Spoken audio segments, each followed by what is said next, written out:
Yes. Thank you, Cheers. ladies, for being here. We're about to have a dope-ass conversation. Yes. Cheers. All right, are we ready, y'all? I'm always ready. Get the fuck off the phone. Yes. And take that Dunkin' Donut cup out. We don't promote them.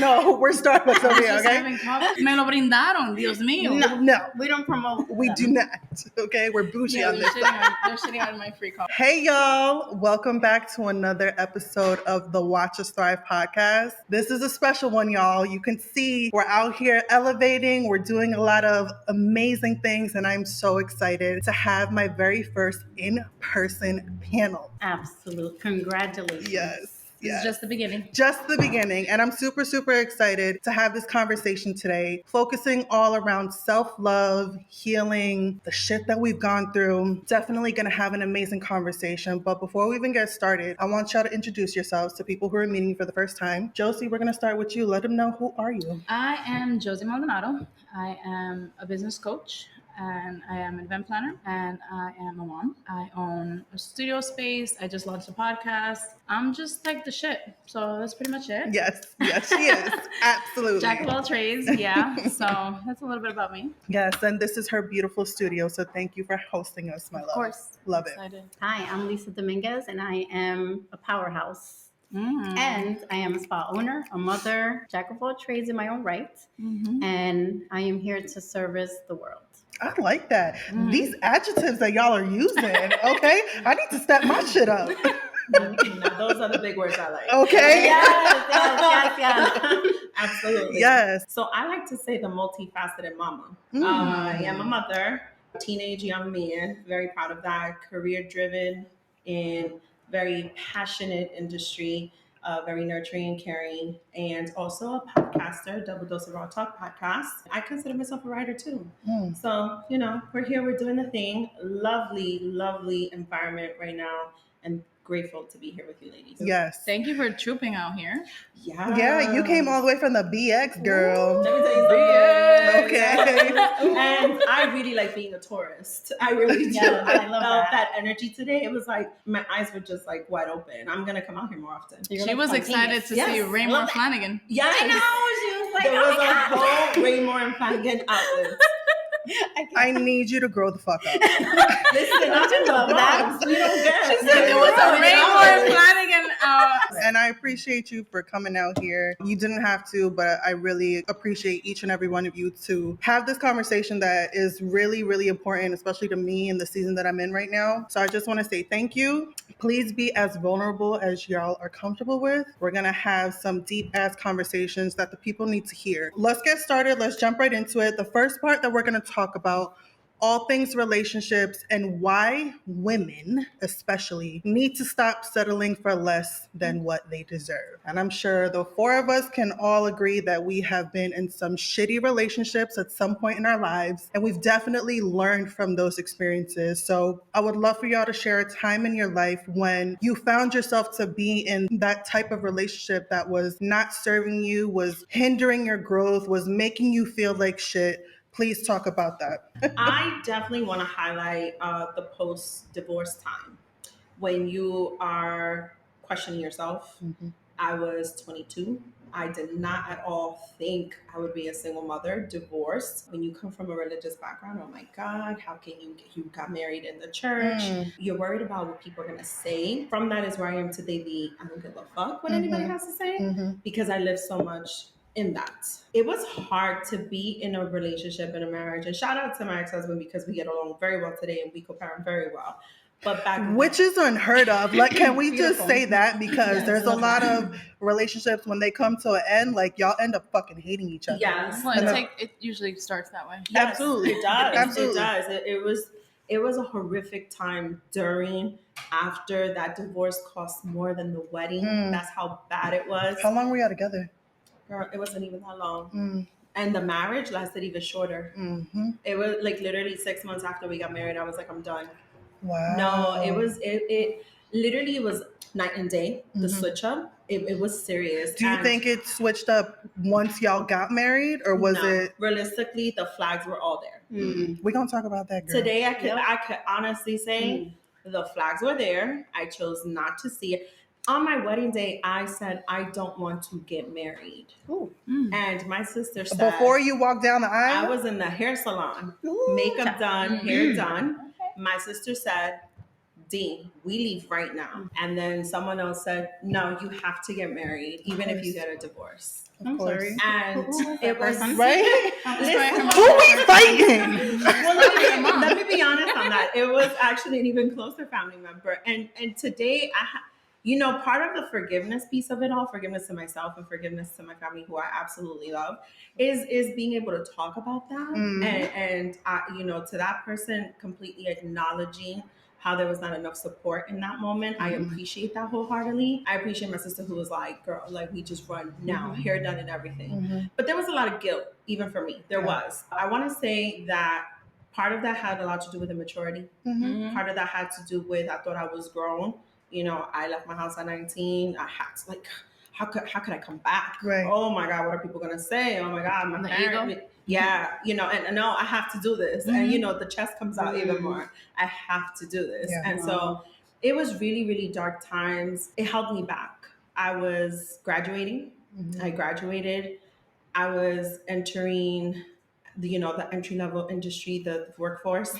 It got to the point where it was like, I want you to come up with me. So you go to school, I'll handle everything. And that still wasn't enough. That still was not enough. So it was holding me back. Yeah. There were certain things that was holding me back.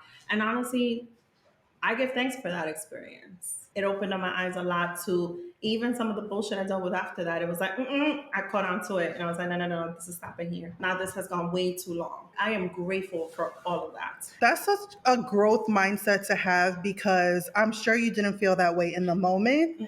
But being on this whole personal development journey, I say this shit all the time on my episodes. I would not take away anything that I experienced, especially that relationship that was physically abusive, because of the woman that I have turned into today. I am so fucking grateful for all of the shitty experiences that I've gone through. Did I feel that way when I was going through it? Absolutely not. I fucking hated him. And part of me honestly still does, even though I've gotten to the point that I forgive him for what he did to me, I'm a human being. I still have feelings. I still have some resentment towards the situation. But at the same time, I'm so fucking grateful for it, because I've grown so much in the almost 2 years that it's happened.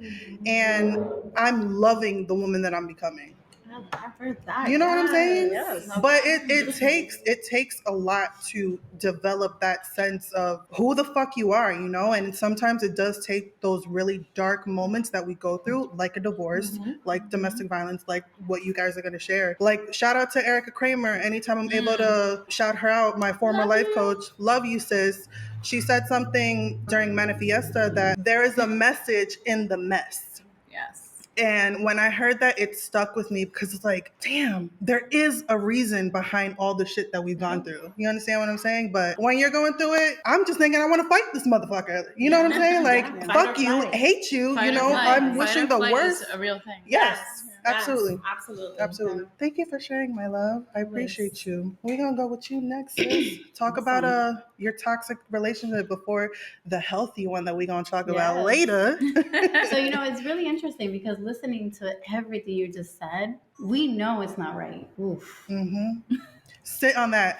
Anyone who's listening, I know that y'all could fucking relate to that. We know. Yes, please. We know that it's not right. But yet we choose to ignore the red flags, like you talked about. Same with me. I'm sure all of us have experienced that. So exactly. Yeah. And it brought me back to my really first relationship ever in my life, which was with, you have your first love, your first whatever. And I remember the small little signs. Something used to bother him. And we were like young. We were like 15, 16 years old.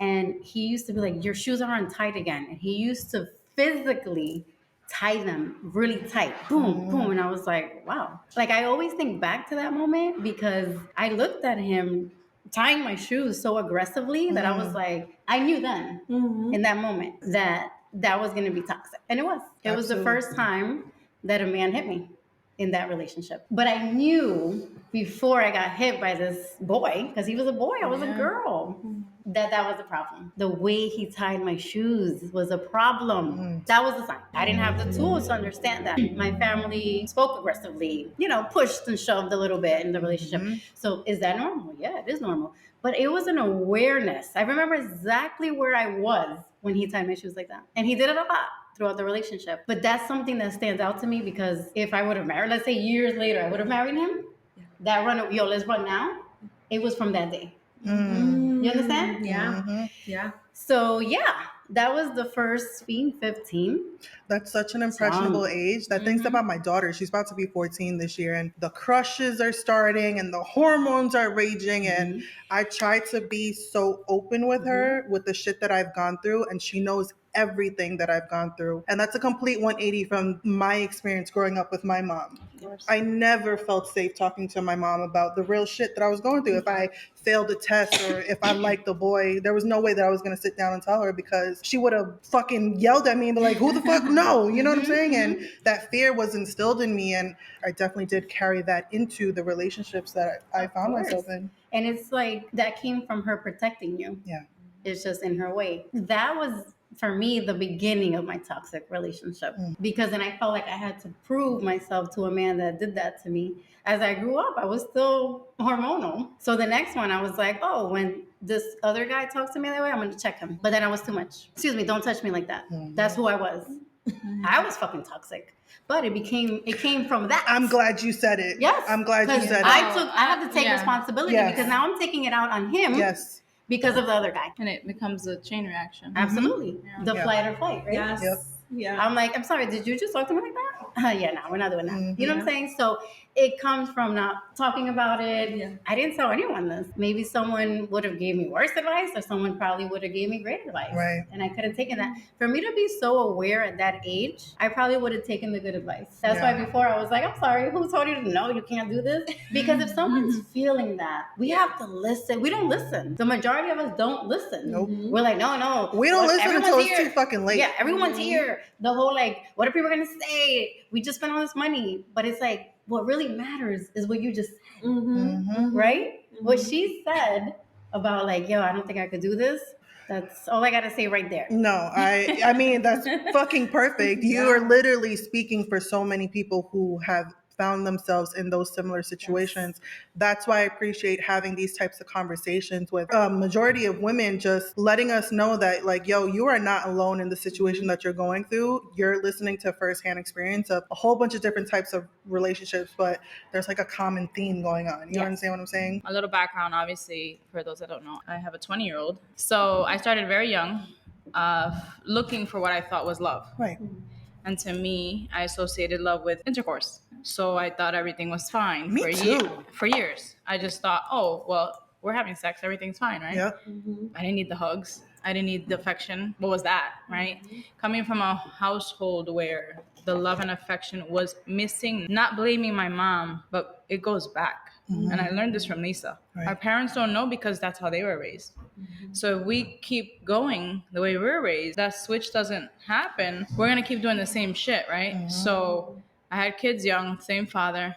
And I kept saying, I don't want a broken home. My mom, we have a broken home. I want to be different. I want to stay. I want to figure this out. Until I said, I don't want this, and then I got pregnant with my son and I still didn't want it. The idea, like I was like, and then my mom, no, pero you guys have 2 kids now. It's going to be fine. And I'm like, you had 3 and it wasn't fine. So why do I have to say? And I know she wanted what's best for me. In her mind, it was stay with the father of your children. Don't do what happened to me, yada, yada. And I appreciated it to an extent, but I was like, this isn't my ending point. We can be parents to these children, which we are now. Like the whole we didn't vibe for a while, that happened for a long time. And he knows that. And it's not a lie. Like we were kids. Yeah. We were kids raising kids. Right. What the fuck were we doing? Learning. Yeah, we were literally like with my daughter, I look back, I'm like, I don't even remember how I fed her sometimes.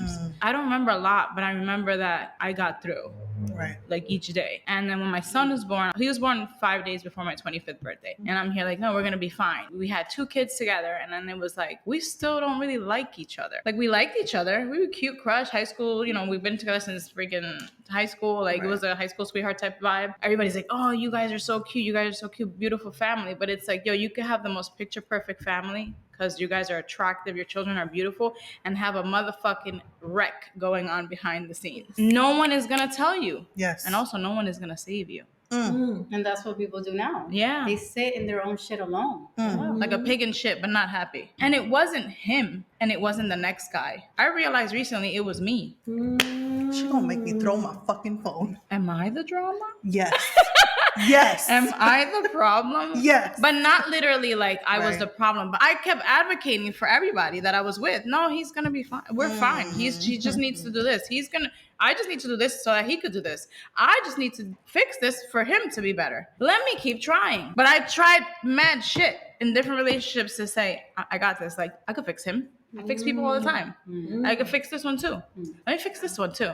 And then it was like, who the fuck is fixing me? So last year, I literally dedicated, not even last year, the year before, I started with therapy, with coaching. And I was like, I need to find who Josie really is. Because I would blame other people, but I was in my own way.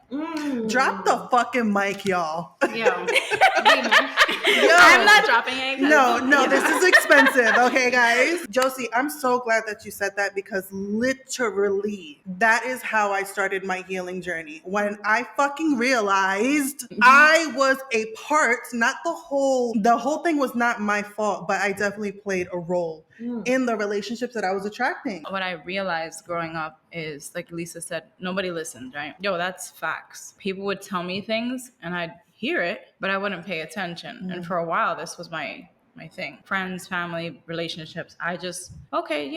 Why do you think that is? Yeah. That's the next part of my question. Like, why do you think so many of us stay in those types of relationships way past the expiration date when we know we saw it the first time? She didn't want to walk down the aisle, but she stayed. Your wedding. Yeah. The day of her fucking wedding. hard. Yeah, y'all. that's like, that's why do huge. you think? I stayed because I felt like I could fix them. He's fine. A little bit of sex, a little bit of love, a little bit of whatever. We're good. Yeah. So to me, every fight was fixed with sex. What's Oh, we had a fight, but if we have sex, we're fine. Yeah. And we That's don't talk fine, about no? it afterwards. We don't talk about it. But growing up, where people don't tell you, yo, you can't fix the situation with your vagina or your penis. or whatever, like in a sexual, like, oh, but in my mind, since I was so used to relating love with that type of affection, I didn't realize, yo, we should talk about this. So I would stay. Oh, we had sex, we're good. Oh, we're talking, we're good. Like, we're talking. We're watching a movie, we're good. I think that's why I stayed in a relationship for 8.5 years. Literally. And also, it's the comfort. I don't want to start over. This is your, I don't want to start. I don't want to meet someone new. I literally just got out of a 5-year relationship and I've been alone since. And I was like, I got to start over soon. But I have to start over soon eventually because I'm not destined to be alone. But I'm also not destined to just be with anyone. Not after all the work that I've put into myself. Come on. And not for nothing. I bring the motherfucking tree stump that will build the table. Yes. So you're not going to tell me you bring me a fucking silla. Thing that you guys were really agreeing with the whole sex part, and for me, since I suffered sex abuse, You were the couldn't do opposite. that. Yeah. Yeah. I was like, oh, we just fought. No, we can't have sex. Yeah. Because I felt like, are you taking that out on me? So it's interesting, right? Like, Oh, everybody's dynamic Yeah, is no, going to be absolutely. different because of the way we're no, wired for a little absolutely. bit. and our then- experiences. Yeah. Because there was a lot of times where I would hear this, like, oh, that makeup sex.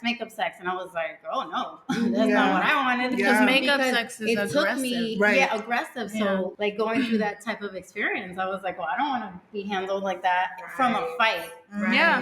But, Yes. if that never happened to me, I probably would see it that way. Oh, yeah. Because it's a different perspective. Right. But it's just interesting because I know there's a lot of people that have been sexually abused. So it's like, yeah, I'm pretty sure they feel that too. And they probably would give in because that is your partner. But in the back of your mind, having intercourse, because that was the thing for me with previous relationships where I felt like, damn, is he mad at me and he's taking it out on me? Like, I didn't like that feeling. Yeah. So for me, like, sexuality is great and I love it, but it's also like I'm very cautious with who, you know what I'm saying? But that Absolutely. comes from sexual abuse, because a lot of people, when we're together, she's like, oh, I'm so open. I'm like, I am too, but with the right person. I can have a conversation about sex for hours because I am open with that topic because I did start young. But to be honest, I was just fucking. Never had sex in the past for me. Oh, damn. I didn't know what it was to enjoy Wow. myself. I didn't know what it was to enjoy the moment. I just knew what it was to please my man. What you just said makes sense. Why you said, "Oh, I'm gonna fix him. I'm gonna do Yes, this." because It's the same thing. I was always the provider Yeah. in one way, shape, or form in every relationship. So when people now try to do for me, I'm like, nah, I got it. I could do it. Right. And But that's why I but said lately, before, I'm like, receive. oh, mira lo que me dieron. Qué bonito. Like now, Yeah. when any little thing is given to me, it could be like, yo, I bought this for you or whatever. I'm like, wow, thank you. Yeah. I love when people give me things. Yeah. Because I'm used to like, yo, look what I got you. Mhm. Look, I thought of you. And no one hey, look, thinking of and you. no one thinking No of one. me. Yeah. So Yeah. the little gestures, I was yo, there. are you I was hungry? there. Yo, did you eat? Yep. You want something to drink? Whatever. It's not about can you pay my bills. It No. would be nice. But I'm so used to providing for me that I don't know what it's like to have someone to be like, yo, I got everything. Because I would probably not even be okay with someone 100% handling all my life stuff. But it's the little things where I get like I said, did you eat? How are you feeling? Right. Are you good? Even those things, I'm like, wow, that's love now to me. But when I took the love language test, I don't know, maybe if I take it now, it might be different. But my first one was acts of service. It's always been acts of service for me. Like you took my garbage out. Y'all know Wow. what yours is? What is it? What is it? Mine is actually a physical touch and words of affirmation. The person who told me you could get a divorce anyway was my mother. Oh. And Wow. part of that, and the reason why I love sharing this part is because Josie and Lisa just said it. My parents didn't know what was really going on. I didn't have the face to tell them what was really going on, right? Yeah. She saw it as you know, that's how you feel on the wedding day. Like, it's Yeah. fine, you know, if Jitters, this doesn't work, you know, you just get a jitters. divorce, but it's fine. Right. You know what's crazy in that moment? Not precisely in that moment, but in that moment, I understood. My mom could never understand the times not. that I was in. I could never understand the times that she lived, you know? Mhm. Right. And only today, years later, we really understand each other. And I think that's what has helped my relationship with her, because I was always butting heads with my mom. Always growing up, I was always butting heads with my mom. But today, I value her way more, seeing her as a wife to my dad still, seeing her as a mother to all of us, because we ain't easy. Just seeing her as a woman, seeing her strength on a different level, I understand her in a different way. And I'm grateful that she now understands me. And she says, like, it's funny, I tell her, I'm like, I think you're brave because you stuck it out. She's like, I think you're brave because you walked away. Like, we've had that conversation woman to woman. Right. And I'm forever grateful for that. The other piece I want to share, because I appreciate Lisa sharing this, I also used to think sex was the way. I remember when I was getting married at the Bachelorette, someone, I can't remember who, but someone said, you know, you could go to bed angry, but his thing and your thing can't. You know, don't ever let Back your then, I issue- probably would have been like, yeah, girl.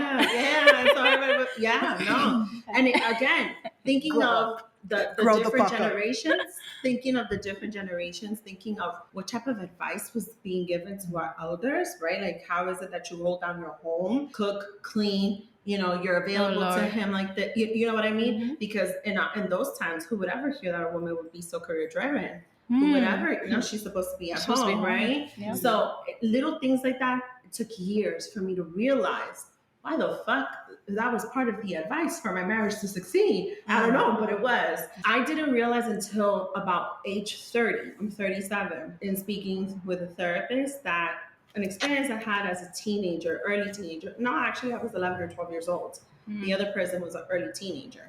It was a form of molestation, and I didn't realize that. I just thought it was curiosity of what was happening. Wow. They were still young, I was young. And so one of the things I realized I did when I decided to experience sexual activity, that was me taking charge, taking control of my body.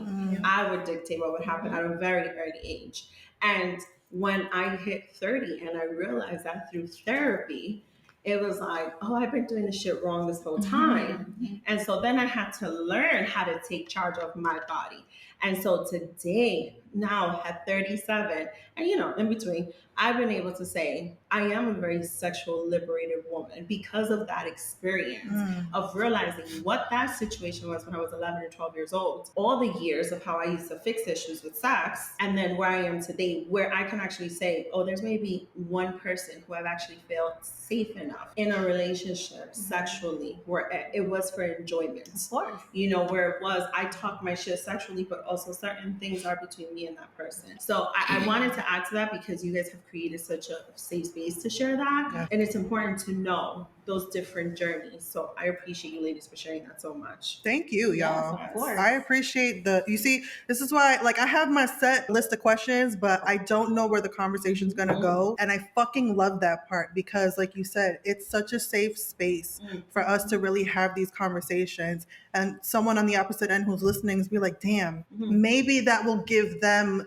the push to be able to speak up and talk about their own experiences and start their healing process. And that's why, like, I appreciate y'all so much for coming on because these types of conversations can literally change the fucking world, but we need to have them. So thank you, ladies, so much. I really appreciate I think it. that's beautiful because sex is supposed to be enjoyable. Yeah. And it is healthy for us. Yes. And it is healthy for both parties. Yes. So, but understanding if you are uncomfortable, Yes. how to speak about that and who's the right person to speak to about that when you are uncomfortable. Yes. So sex is supposed to be great and amazing. It's a pH balance for our whole vagina. I mean, That's come on, right. hello. It is. That's great. That shit will freak You know what out. I'm saying? What is so this? sex is supposed to be enjoyable and it's okay and that's something intimate. However, intimate can be in whatever way. If Right. you're Yeah. single, you want to sleep around, that's on you. If you're with someone, you know what I'm Just saying? be safe, please. Yes, please be safe. But There's a lot of dirty motherfuckers out here, okay? And bitches. and bitches.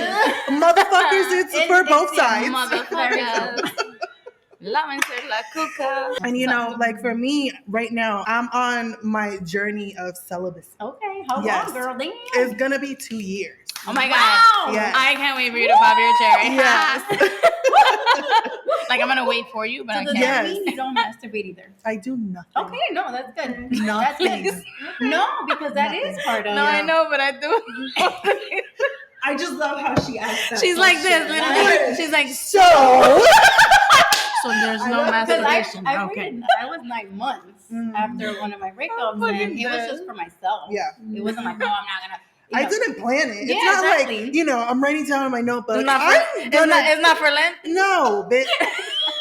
Yeah, because you're. I totally use lint for these moments. I was like, I have no damn. shame. I have no No, shame. I don't even know how many days it's been, but it's gonna I be get it. 2 years, and Okay. I'm in no rush Good. to meet Ooh, someone. that's I gonna be feel so much like, fun. yeah, Yo, they're more excited than I am. Text Like, us so I can get you Like, another bottle. ladies, guess what? Literally. The recap of this one will be when that happens. We're gonna come back. So No.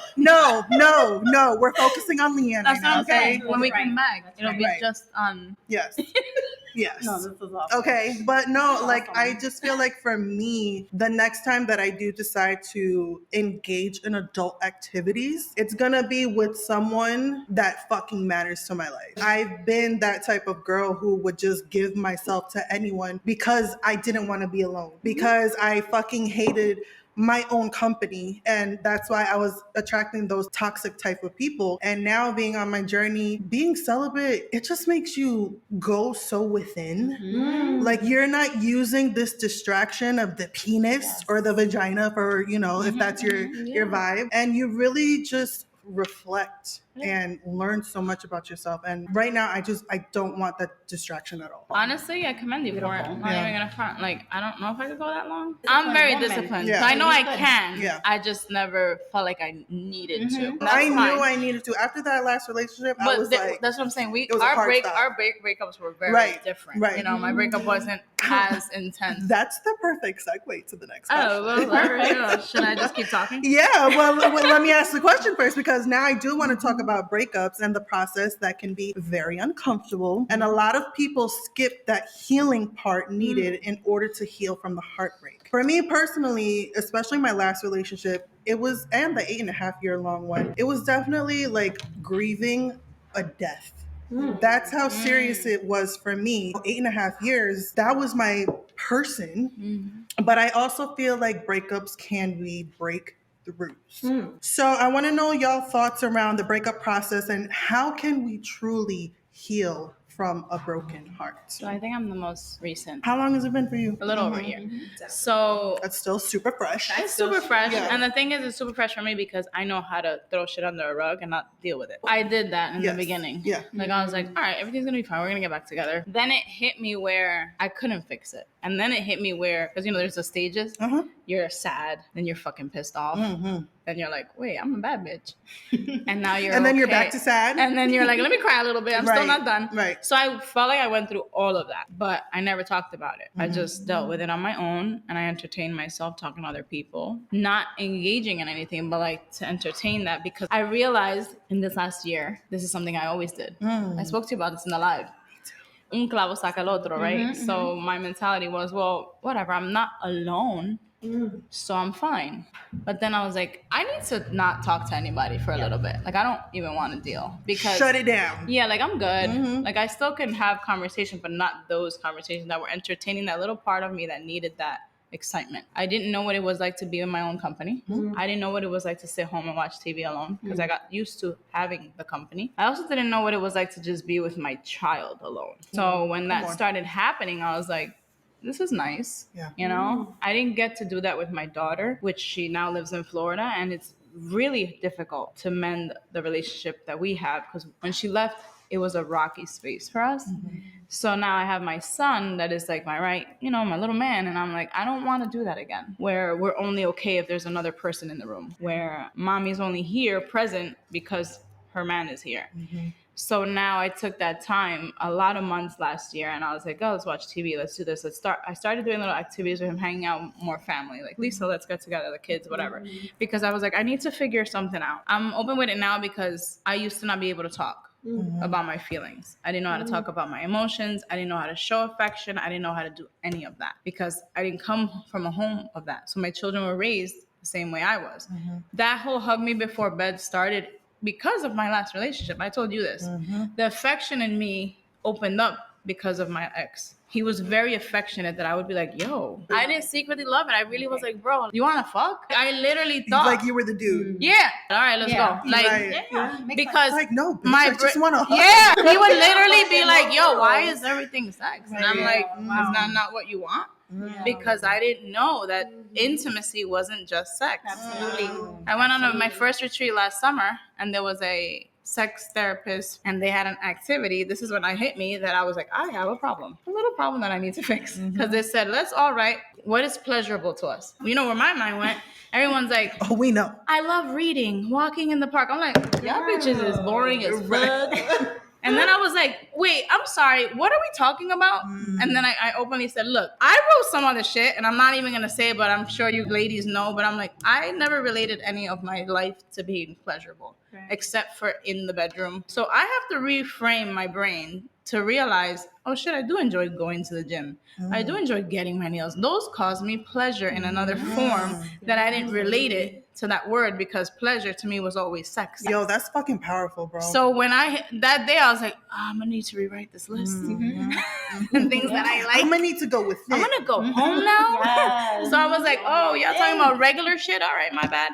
And when I went back home, I was like, oh shit, that's when it hit me. It was my first retreat traveling alone with nobody I knew. I met women that there in Mexico for the first time. Amazing time. And I said, I gotta do this every year, because it was a me time. And I didn't have somebody waiting for me at home. I didn't have to come home to do anything. And then when I realized there was so much that I needed to change, not for anybody else, but really for me, I started reflecting on the relationship, realizing, wait, do I want this? Am I supposed to be in this? Was this really it for me? We don't have issues. Great guy, treated me well. There was no cheating, but it got to a point where it just started going like this. And I was like, we're not here anymore. And I don't think we can get here ever again. In my heart, I don't feel it. And it was really hard for me to admittedly say that out loud to myself first, before I go and tell other people. You were in denial. I was in denial. As we all are. But also it was the whole, I don't want to start over. I kept saying, I don't want to go out there. Everybody's weird. Till this day, I'm like, I don't want to go out there. I'm not ready for that yet. I don't feel it 100% to put myself out there. So I'm not in a rush. I think it's important to take that time within you to really reflect, that a lot of us don't fucking do. I hope y'all are listening. Yeah. And this is why this conversation is all centered around self-love and how important it is to really find yourself, especially during a breakup. And it doesn't always need to be this tumultuous, oh my God, he cheated on me, or, That's he what they beat always me. ask. Right. Did he cheat? I'm like, No, no, like sometimes damn. you just fucking grow apart, and that's Sorry. okay. Yeah. Yeah. Like, every relationship to me, people have seasons in your life. Of course, absolutely. Come on, You're gonna learn from everybody something. If not, you're gonna learn from yourself because of that person. Lisa, I want to talk about you real quick. So I know you've had your history of toxic relationships and everything, but now she's a fiance, y'all. I Show off know. the ring. I know, crazy. Yes. I said I would never get married in my life Really? from when I was young, yeah. So this is a big deal. Well, I now never she's been- getting married, y'all. I am, straight up. Yes, Mhm. and you found that healthy relationship despite the shit that you've gone through. Yes. And I really want you, especially for my listeners, letting them know, what was it for you that you feel like you were able to attract a person on your same level, who's healthy, who's doing the work, who understands you. Like, y'all are right here. I be seeing y'all Yes, on Instagram. we're y'all. right there. Yeah. So Mhm. talk about the healthy relationship. Yeah, it is very beautiful because I started doing a lot of work a few years ago, but I always had like belief in myself that I'm like, okay, let me not break up with this person right now because it's so toxic that they're Right. going to hold me back from doing this little work right here. So let me just kind of like pretend I'm okay with everything because they really hold you back. Right. Yes. When you're in toxic relationships. So I was very strategic, especially in my last one. It just felt like I was doing everything because we are those people. And before you mentioned and Josie mentioned that, I want to fix them, I want to do that. That's not necessarily a bad thing. You know why? Because that's showcasing that you have a great heart. And I really need you guys to honor that. Yeah. Because when you go the extra mile for someone, it's because it's coming from you. But is it the right person? Right. So that's where intention comes in. And that's how I found my man. Before all of that was going through the pitfalls, like boom, falling in my face. And then coming back like, oh, this last relationship, let me be strategic because I know what happens when I'm like, hey, this isn't working. This is what I'm doing. And when they could see you in a freaking retreat doing yoga and they're going to go there and fuck that shit all up. That's Right. toxic. Talk about it. So I was like, nope, I'm not going to tell this person what I'm doing and how I'm doing it. I feel so whole right now with myself. This person does not understand me. I've talked to this person 100 times about it. I even was strategic about when I spoke to this person about this because he was in a bad mood, because he was hungry, because he was annoyed, because his job. Every time I saw that, I was like, yep, today's not the day. Strategic about it. I have to be.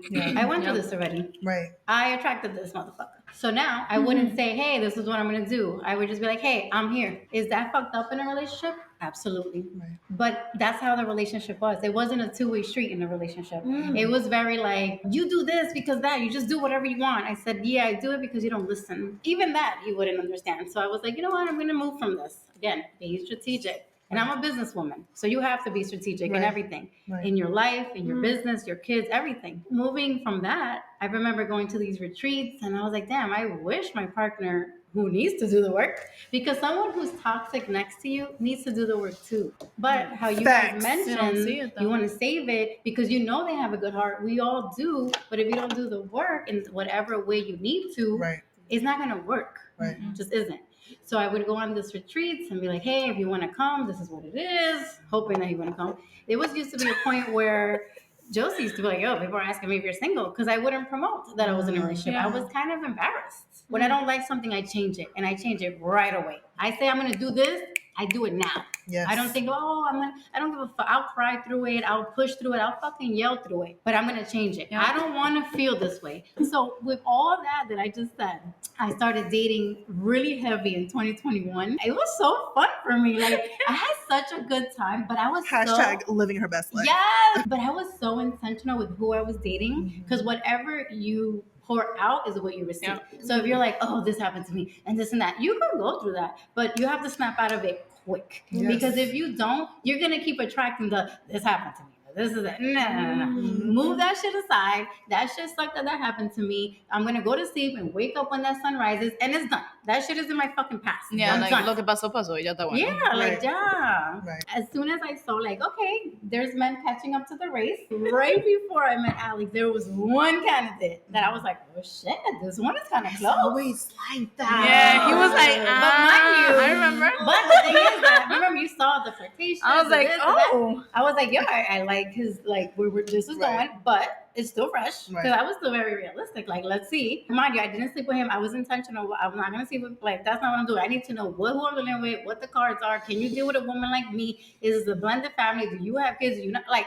You're scared of my questions, my man. You're not my future husband. That's how simple it was. If you're scared of it and you're gonna run, thank you.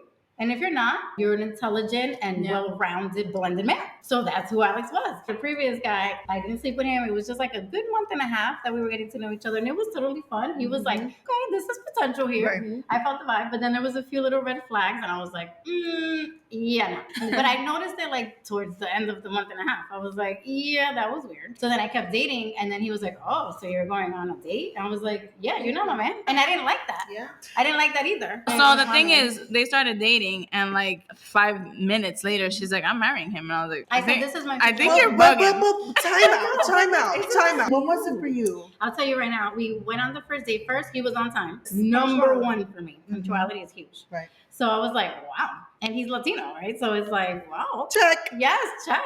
I was the one who suggested to go to this restaurant. And mind you, everyone else I was dating, they were doing it. So I was like, oh shit, what am I doing? I'm doing my homework and shit. Right. So I was like, hey, there's this beautiful place. You can see the skyline. I said, you can appreciate the views. He was appreciating the views before I approached him. So I was like, oh, okay. He's observing. Yeah. Observing in detail. And then when he comes walking towards me, he has the biggest smile on his face. I love smiles. I love a good smile. And I was like, who is this man? Yeah. Alex True Paris. Because it was very like, he wasn't egoistic, like, oh, I'm shit, I'm too serious. Right. He was like, wow, you have beautiful hair. But it was so genuine. He was smiling, and I was like, I like this kind of dude. Okay, we're going to have a good conversation. We sit down, we start talking. There was one thing that he said. So he asked me, there was a lot of things. It was a 4-hour date, girl. I don't give anyone an hour of my time. I checked on her. I said, are you okay? Like, are you alive? Yeah. Because it wasn't, dating. And I'm like, yo, but we were together. She's like, I'm going to go have this first date. I said, right now? She's like, yeah. But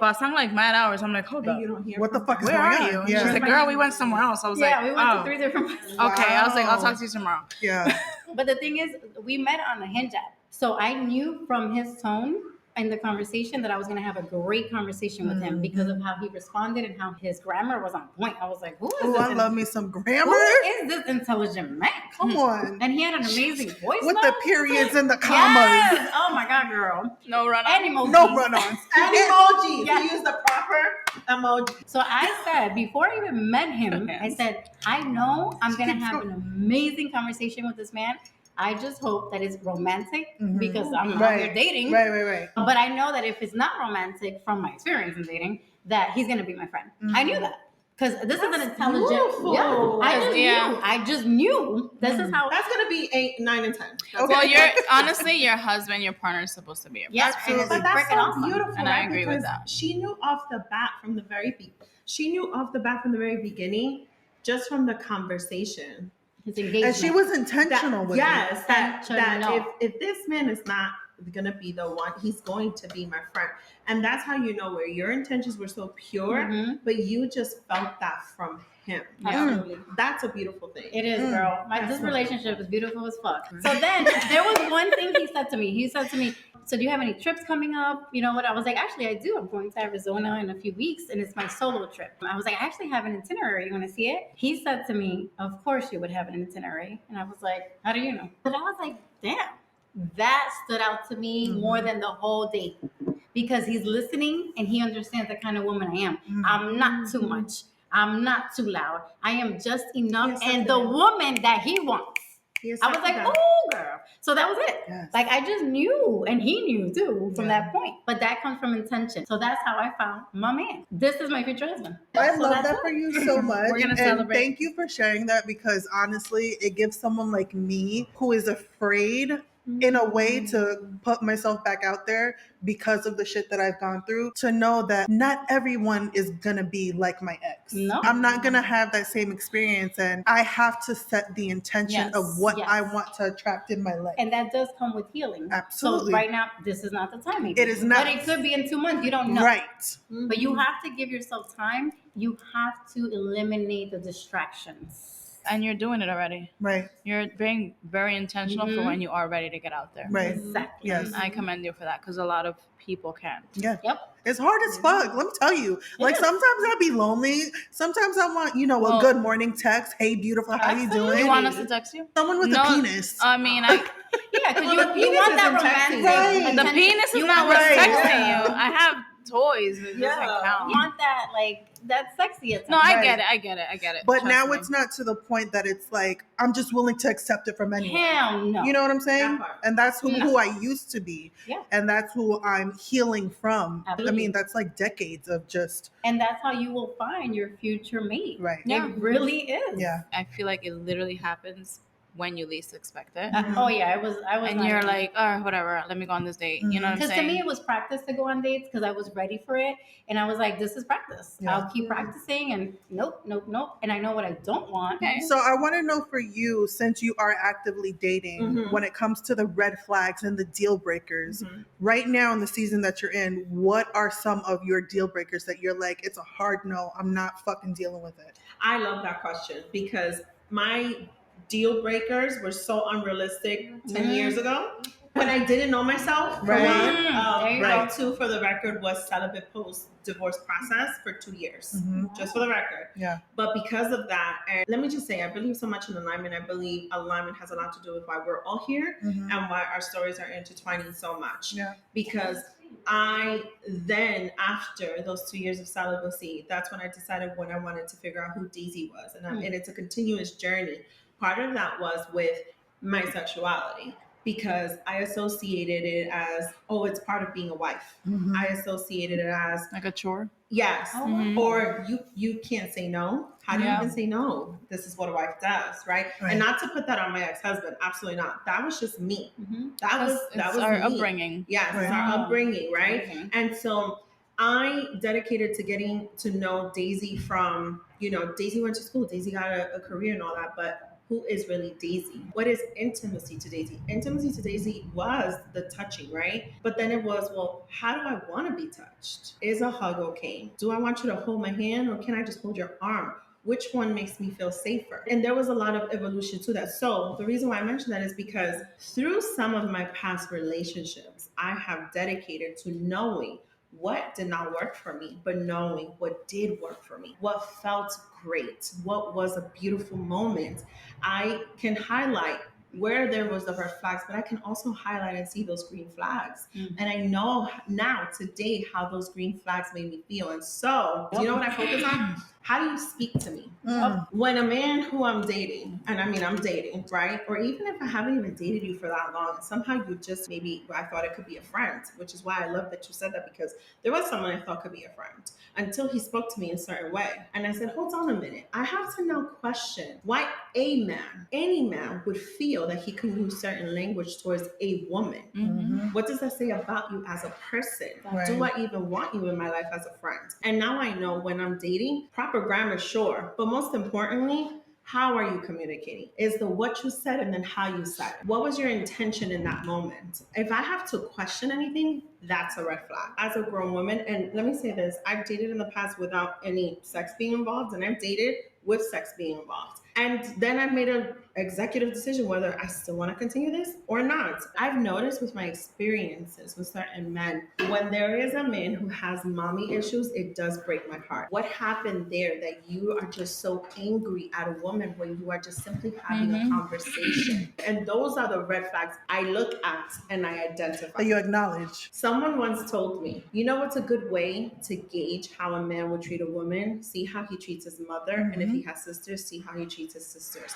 And most important, if he has a daughter, see how he treats his daughter. And you can understand. It's not to judge, it's to understand who that person is. Right. And I've realized now, looking back, the ones who had daughters, the ones who may have had their moms or their sisters involved, and the ones who didn't, I've noticed certain things. I love that. And I definitely feel the same way when I do decide to put myself back out there. I'm going to be such a different woman. What I'm not going to do is ignore that intuition. That fucking voice, that feeling, that sensation that you have in your body, it's there for a fucking reason. And I'm not going to be the benefit of the doubt and, oh, it seems off, but let me no, fuck that. Leanne, I appreciate you being so vulnerable and saying that. I want to say something from experience. Because I've been so intentional with that, I thought someone that I was dating, I thought I was being too hard on them. I second guessed my intuition. I second guessed, was I being picky? I even told two of my closest friends, I said, I think I'm being picky. I think maybe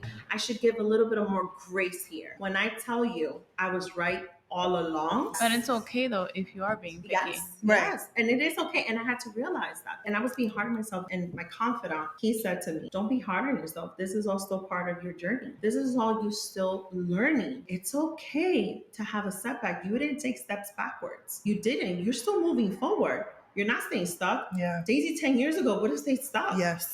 Daisy 10 years ago would have found a way to find an excuse to that situation. It's like, oh, well, you know, so bad. That's not who you are today. Even if it does happen, don't be hard on yourself, because I was beating myself up about it. Thank you so much for sharing that. And that's all about the self-love journey that we're talking about. I'm not physically going on dates right now and meeting new people and doing all that, but we did have a conversation and you asked me, is there anything that I'm not for? I guess a red flag. At this point, I just feel like with my experiences and where I am now, I would like to find a partner that just accepts me as I am. For me, the red flag really would just be, I wouldn't be okay with someone where they feel like I'm still above them. I have 3 businesses right now. I have 2 children, and I'm still thinking about what other business can I do? That's just my brain. I'm a business coach now, and I feel like that is what I'm destined to do. So my mentality is always on the go when it comes to work. I don't want someone to tell me like, you're doing too much, because I felt like that for a while where I'm doing so much and you're not. So I have to come back down.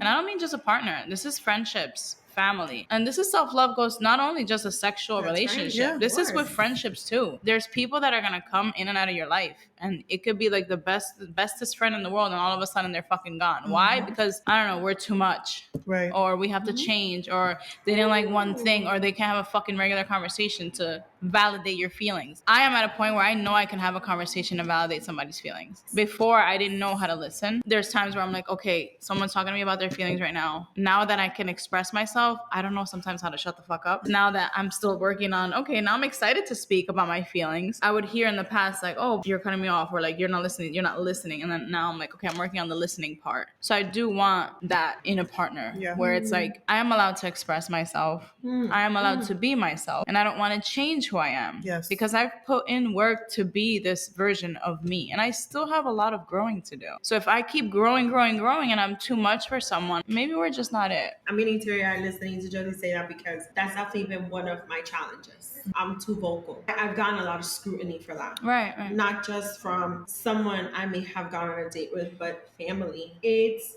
a scary world out there where people think that they know you, claim that they know you, and in the moment that you have a space or a platform, not even, your voice is just that strong that people are listening. It feels like you're a threat to them. People knew a version of you that no longer exists. Yep. And they want you to stay in that version. And we can't. You're not supposed to be who you were last year. At all. We're not supposed to be who we were in high school. That version of the friend that people, but you changed. No, I didn't. I grew up. Grow the fuck up.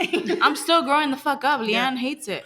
I'm always going to joke. But no, I'm just kidding. People really see Josie from high school. Right. So when I talk about the red flags for me in relationships, it's for all of them now. It's not about a partner anymore. It's about everyone around me. Let me do my shit and be like, yo, that's my boo. Yeah. Let me do whatever the fuck I want. Be my cheerleader. Let's stand next to each other and be that powerhouse. Be that power couple. And I know I'm going to find that. I know it, because I know that I need someone that can balance with me. I mean, this conversation could go on for fucking hours, but I want to end it with each one of us letting the listeners know, what does self-love mean to you? Self-love, honestly, that experience is falling in love with me. That is me in my worst, in my best, in my most confused state, in my most darkest, most vulnerable, most happiest moments of my life. That is falling in love with me. And as cliche as that may sound, We love cliches on this podcast. honestly, But the truth is that I realized that the self-love was not just me believing, oh, well, I look good in any size and any clothes, because I do look good in any size and any clothes. But it's more than that. It's not at the skin surface, y'all. It's everything that goes through my mind. It's all the feelings that I feel. Every single scar. It's every single stitch, which y'all may or may not see. Is every single lesson learned from every single pain in my heart and every single flutter in my stomach. When I learn me and I fall in love with me, it makes it so much easier to fall in love with people, to fall in love with environment, to fall in love with experiences. It makes it so much easier to be obedient, to be accepting of things, to be understanding, and still be true to myself. And I say that because one of the biggest things was I didn't want to live in fear of what would be happiness or what would be love. And because I do believe that with my self-love journey, I've been able to love myself and fall in love with myself continuously. With who Daisy was at 30, who Daisy was at 33, who Daisy was at 35, and now 37 is what I'm able to grow and evolve. And I know I'm ready to receive people and accept people. That's self-love. Drop the motherfucking mic, y'all. Are ready to receive. Yes. That I fills my am. heart. Yes. Today I could say that. Yes. Today I could Good, say good. that. But it's been a fucking journey. And It it's has. going to be a journey that you're always going to be on. Yes. And with the always. ebbs and flows that come with it, with Yeah. more dark times that are going to come, Yeah. with more Absolutely. celebrations. Absolutely. I love that. Thank you so much for your vulnerability, because it allows us to open up more and say the real shit that we tend to just leave in here because we might feel shame, or we might feel, oh my God, what are they going to say about it? We're pouring our whole truth on this episode, and I just appreciate y'all for really going there and, not holding back. I know it's going to help so many people. But I want to know for you, Lisa, what does self-love mean to you? Self-love to me is being outspoken in a way that people can listen, because from the past, I've had the power to be outspoken, but it was defensive and there was anger. Self-love is where I can speak and people can respect my opinion, even though it doesn't match theirs, because I have a right to speak and I have a right to state my opinion, because I am a human who needs to be heard. Because I've stayed quiet for a very long time, which created the defensive, the suppression. Self-love to me is being able to be honest. I'm honest with my children in a level that they'll appreciate in time. Like me saying to you, yeah, I don't want to be around those people. That's not my thing. That's self-love to me. I love that. Just being so honest with people without offending them. That's self-love to me. I couldn't have fucking said it better myself. Like, I'm going to be the last one to say it. I'm just like, how can I come up with something that's, as good as the two gems that y'all just dropped? Josie? I feel from me now, self-love is accepting my past. Ooh. Hell yeah. Whoa. Wow. Come on now. I still have a hard time with it. Of course. And Let it out, sis. Let it out. it takes a strong person to accept what they've gone through and try to not necessarily leave it there, but stop going back to it. My friend says all the time, I've forgave myself. He knows who he is when I say this line. I want to forgive myself and be okay with the fact that I wasn't always the best mom. I wasn't always the best partner, daughter, friend, cousin, because I'm not fucking perfect. And I don't want to be. Like I said before, I want to be accepted with all my flaws as who I am, not only from another partner, but from myself. So if I keep going back to, but when I was younger, but my this, but my that, I'm not ever going to get to where I need to be whole in my own skin. I'm not officially there, but I know that when I feel that, I'm going to finally be 100% in love with the person that I am now. I appreciate that so fucking much. That's probably one of the most honest answers that I've ever heard. And I can relate to it so much, because same with me, I'm not all the way there yet. No. I hated myself for a very long time. Yeah. We both coach with Erica Yeah. Kramer. She's the queen of confidence. I joined her group same week almost you did, Manifiesta, because she was so confident, and I knew I was lacking that for so long because I felt like I was hiding from relationships, from all the shit. Met her virtually. I'm like, I need to be around this woman. I don't care what it costs me. I got to figure this out. And I'm still regaining that confidence. Yes. If you look at my Instagram, the change and shift in my postings, I felt like I needed to hide for a while. I was always on lives in the past. I was always everywhere. And then at one point I was like, I don't want to be seen anymore. Me too, girl. I don't want to be seen anymore. People are Yes. going to say this. People are going to think this. People are going to this. And then I was like, wait, but this isn't me. I am supposed to be seen. I am supposed to be heard. I have a lot of shit to say. I can help a lot of people. I launched a coaching program last year, and I have coaches tell me, like, be yourself. Everyone's gonna fucking hire you just because of who you are and how much you've done and how much you know. And I'm like, no, they're not. Why? But it's like, yo, we're all put on here to do something, to provide something. If my reason for being here is to help someone else figure it out faster than I did, then I want to do it. Because shit, the struggle is fucking real and it is not cute. Growth is ugly. It's uncomfortable. The reason I brought up Erica really is because she always says to us, she's still going through it. She's still growing. And this lady kills it every session. However multi-million she brings in a year, she still says to our face, I'm still getting my coaching. Like, she still gets her work done. None of us are officially done working on ourselves. So for me, it's like we're always a forever work in progress. We are our biggest fucking project. That's why I feel like when I said I can help people, because I actually can relate to people now. People can actually relate to what I'm going through. I can hear people's story and be like, oh shit, I've been there. Or listen, or I say something and they're like, oh my God, I'm not alone. That whole not feeling alone right here, we all resonated with something here. Yep. Because we opened that door. Different topics, different reason, different time. I just feel like we're on this self-love journey for the rest of our lives.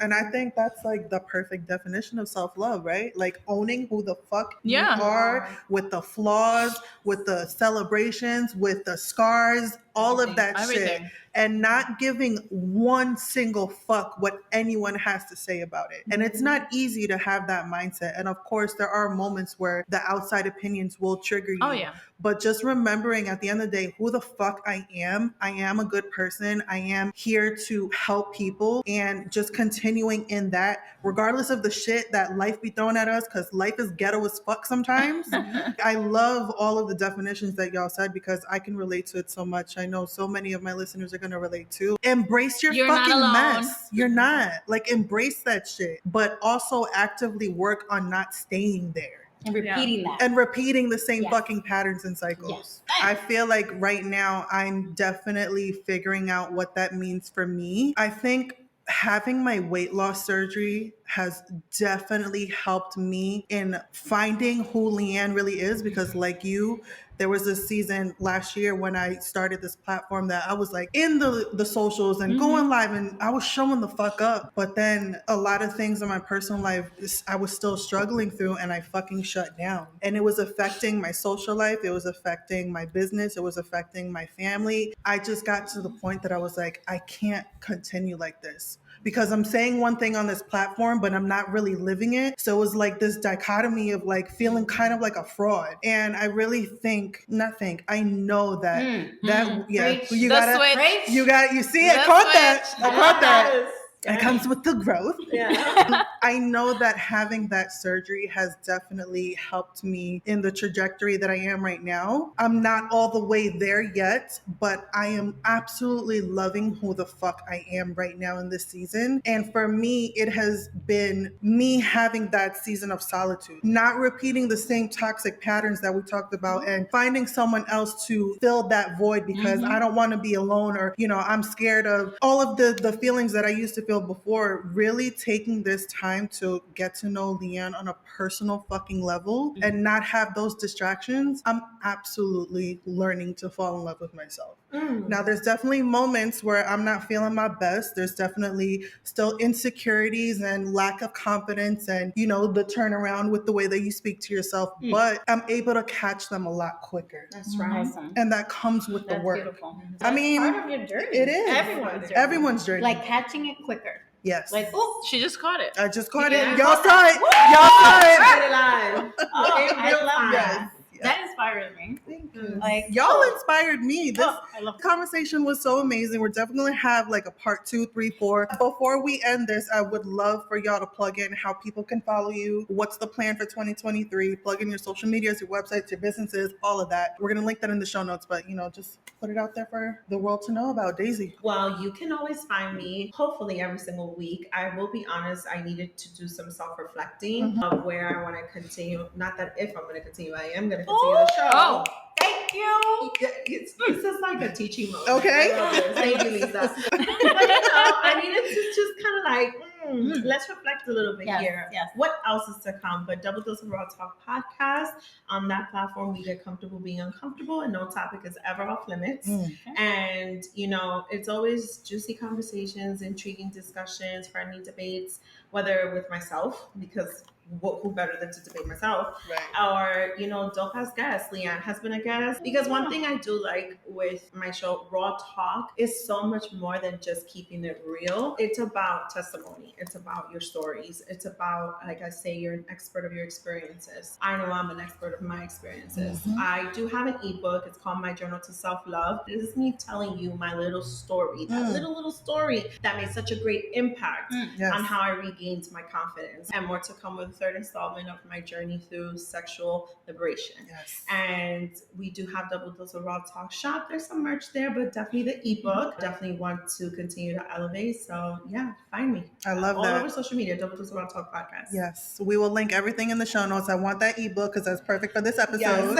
Yes. Thank you so much. Lisa, let them know. You can find me, I'm like in two places. I own a spa. So we are a mobile spa where we travel to your corporate business and your home. So you can go to spaoonthego.com, and we provide massage, facials, waxing, group parties, spa parties there in home. And then for my personal page is Empowered with Lisa. I do have a targeted audience, which is more people who have been in business for over 2 years, like 2 years plus, because I like to have a conversation with that audience. So I do a lot of business coaching that way in my industry, which is the spa, beauty, wellness, fitness industry. And you have to be 2 years plus in the game. Got it. Strategy. And that's Got it. empoweredwithlisa.com. That's her niche. Yes. Yeah. I love it. Everyone needs a niche, in my opinion. Since I launched the coaching program, my main page now that I focus on is It's Josie Maldonado, which is my name. And now the podcast page, which is The Fierce Fempreneur. It is spelled different, so Leanne will tag that. And my event planning and coordination page is F&M Events. So there's 3 pages, all run by me. And I do business coaching on the one, event planning on another, and the podcast on the other. My coaching program niche down. I do coach a lot of women, but there are some men that I have coached because I am in an industry that provides for men and women. Lisa likes 2 years more. I actually like the beginning because I feel like they jump into something and they don't know what the fuck they're doing.